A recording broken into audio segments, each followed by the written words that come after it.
시간에는 명제의 역, 이, 대우에 대해서 배워볼게요. 자, 명제라는 게 있죠. 이 명제는 어떻게 구성되나요? 가정이 있고, 이 가정이면 결론이다. 이렇게 구성이 되죠. 즉, 가정이 맞다면 결론을 향해서 간다. 가정이 참이면 이 결론도 참이다. 그죠? 가정이 올바르면 그에 따른 결론도 당연히 올바른 게 나오겠죠.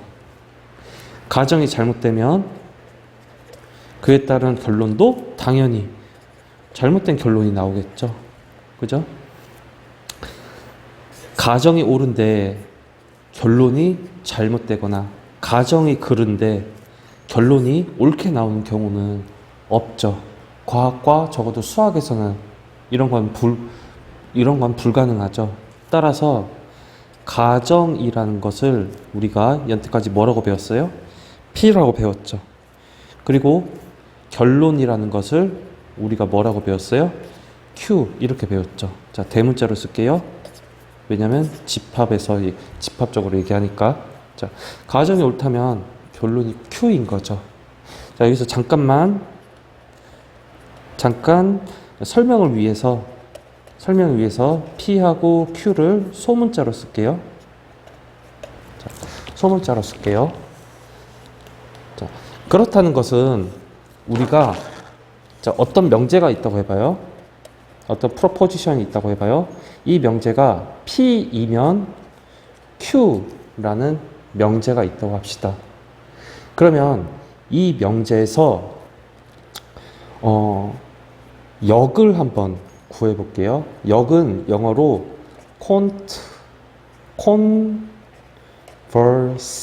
converse라고 해요. 자, 반대라는 뜻이죠. 반대라는 뜻이에요. 그러면 이 역을 구하면 어떻게 되나요? 그대로 자리가 서로 바뀌는 거예요.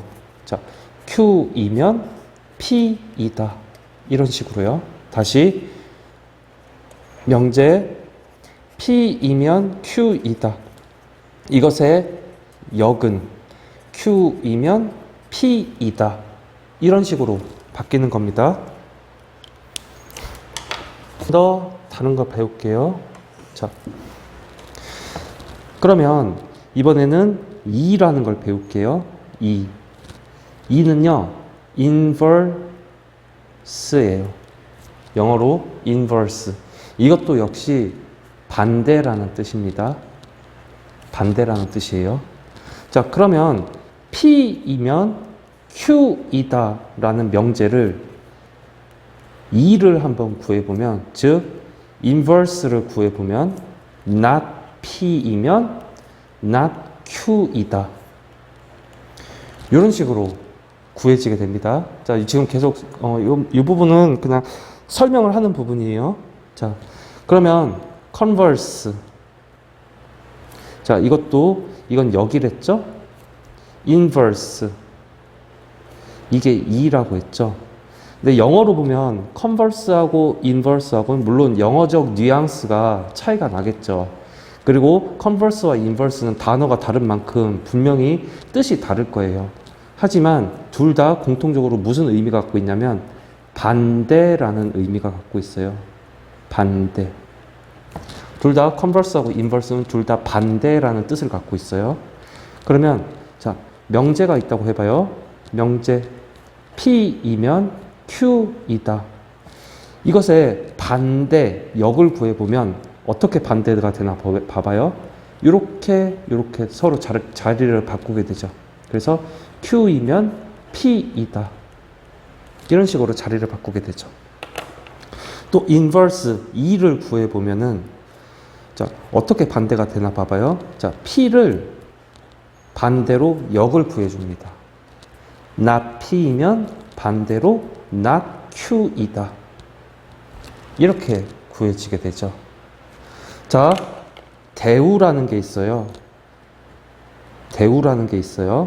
이 대우는 영어로 verse라고 부릅니다. 콘트라라는 것은요, 정반대라는 뜻이죠. 정반대. 컨트라버스는 예를 들면 이런 공간이 있어요. 요쪽에 있는 점이 요쪽에 있는 점이랑 완전 대칭을 이루듯이 서로 반대편에 있잖아요. 이걸 컨트라라고 해요. 즉 컨트라는 앞면이 있으면 뒷면이 있는 것처럼 완전 서로 반대란 뜻이에요. 근데 여기에 또 verse가 붙었잖아요. 이 말은 또 반대란 뜻이거든요. 즉 반대의 반대란 뜻이에요.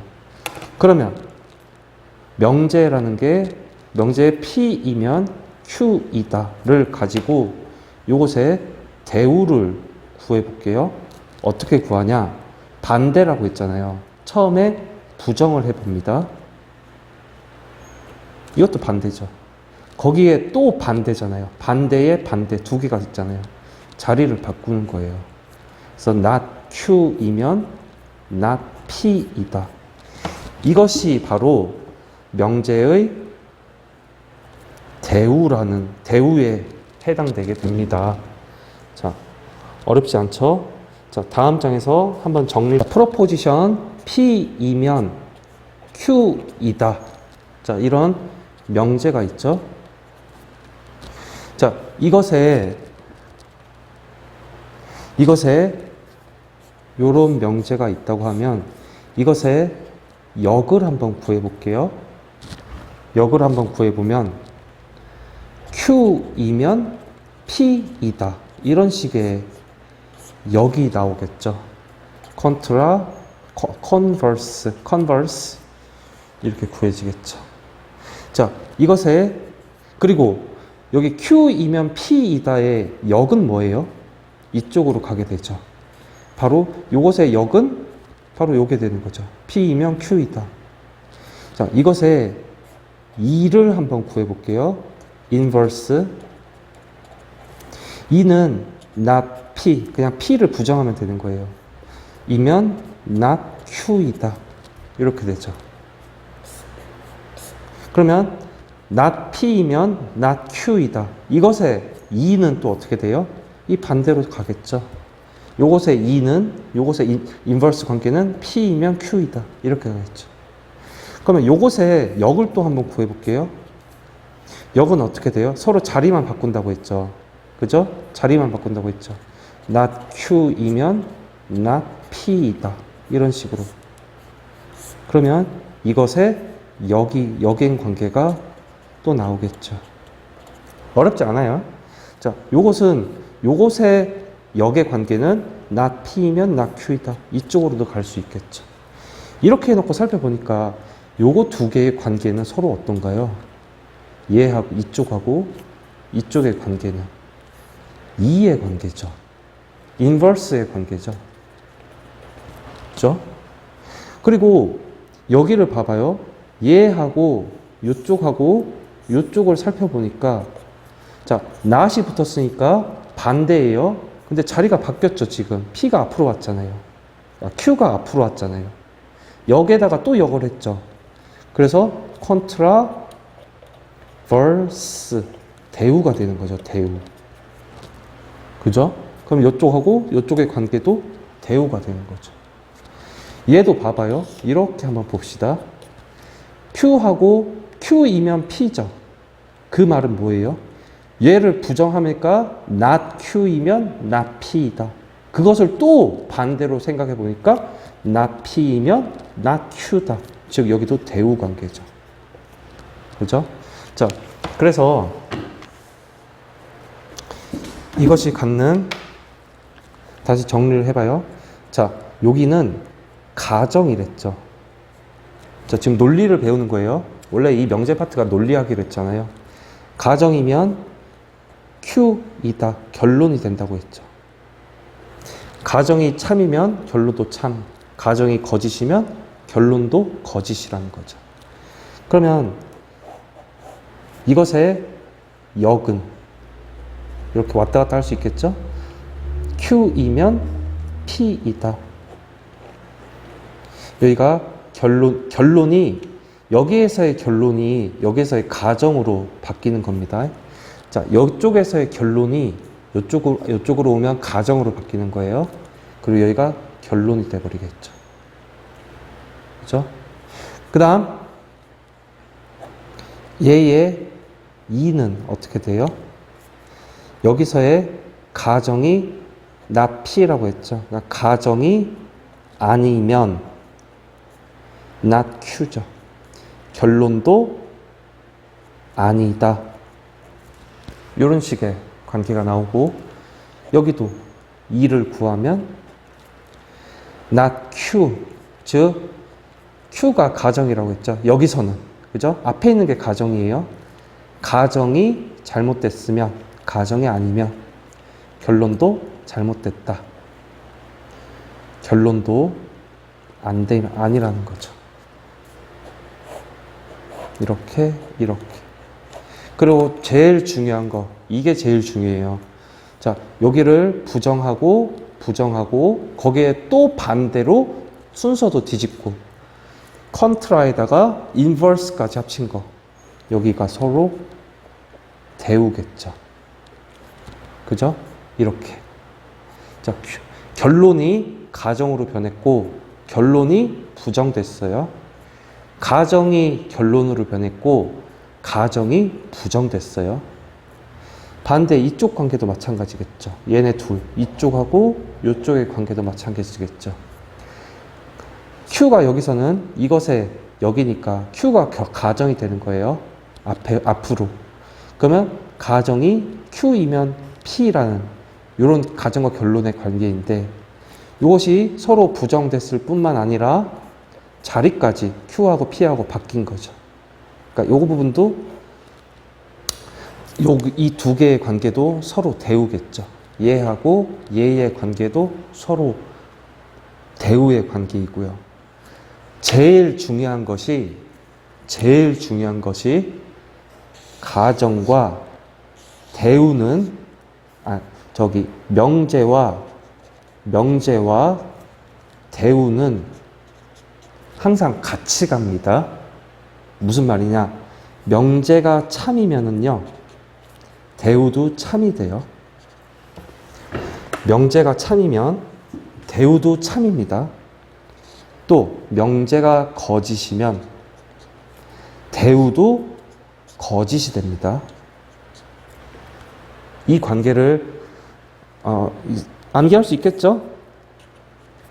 암기할 수 있을 거예요. 그러면 이쪽하고 이쪽은 또 명제와 대우의 관계죠. 이쪽하고 이쪽도 서로 명제와 대우의 관계죠. 자, 명제와 대우에서 항상 성립하는 거, 얘네 둘은 항상 같이 가요. 여기가 참이면 이쪽 대우도 참입니다. 여기가 거짓이면 이쪽도 거짓이에요. 그러면 이런 질문을 할 수 있겠죠. P이면, 빨리 해볼게요. P이면 Q이고 요것의 역은 Q이면 P. 얘네 명제하고 역은 항상 참과 거짓이 같이 가는 관계가 아니에요. 자, 다시 명제하고 역은 참과 거짓이 항상 같이 가는 관계가 아닙니다. 또한 명제하고 이는, 자, 여기 이라고 했죠. not P이면 not Q이다. 명제하고 이도 항상 같이 가는 관계가 아니에요. 얘가 참인데 얘가 거짓이 될 수도 있고요. 이쪽이 참인데 이쪽이 거짓이 될 수도 있어요. 마찬가지로, 자, 명제하고 이는 서로 같이 가는 관계가 아닙니다. 또 명제하고 명제의 역도 같이 가지 않아요. 여기가 참이면 여기가 거짓이 될 수도 있고, 여기가 거짓이면 여기가 참이 될 수도 있고, 또 여기가 참이면 여기가 참, 여기가 거짓이면 여기가 거짓, 뭐든지 다 가능해요. 그래서 얘네 두 개는 같이 가는 관계가 아닙니다. 서로 변환만 될 뿐이에요. 같이 가는 관계는 뭐라고요? 명제와 대우. 얘네 둘이 참 거짓이 같이 가는 거예요. 또 요쪽 명제하고 요쪽 대우하고 얘네 둘이 이렇게 둘이가 서로 관계가 같은 겁니다. 이쪽이 참이면 얘도 참으로 가는 거예요. 여기가 거짓이면 얘도 거짓으로 따라가는 거예요. 어렵지 않죠? 자, 그리고 소크라테스의 3단 논법에 대해서 좀 배워봅시다. 이런 얘기는 3단 논법 얘기 많이 들어봤을 거예요. 자, 3단 논법. 이게 무슨 말이냐면 A가 B래요. 근데 B는 B이면 또 C래요. 따라서 A가 B고 B가 C면 A도 A가 C가 된다. 이런 게 3단 논법이죠. 자, A가 A면 B래요. 근데 B이면 C래요. A이면 B래요. 이렇게. 근데 B이면 또 C래요. 그러면 A와 C의 관계는 어떻게 돼요? C이면 A가 되는 거죠. 또는 A이면 C가 되는 거죠. 이걸 3단 논법이라고 해요. 자, 이거를 우리가 익숙한 기호로 표현을 해볼게요. P이면 Q이다. 그죠? 이런 명제가 있어요. 근데 Q이면 R이다. 그러면 여기서 3단 논법은 어떻게 펼쳐져요? 마지막 끝에 끼리만 연결하면 되죠. 따라서 P이면 R이다. 이렇게 우리가 3단 논법을 펼칠 수가 있죠. 자, 이 부분은 3단 논법은 하나도 어려운 게 아니에요. 자, 그러면 여기까지 하고 우리 문제를 한번 풀어봐요.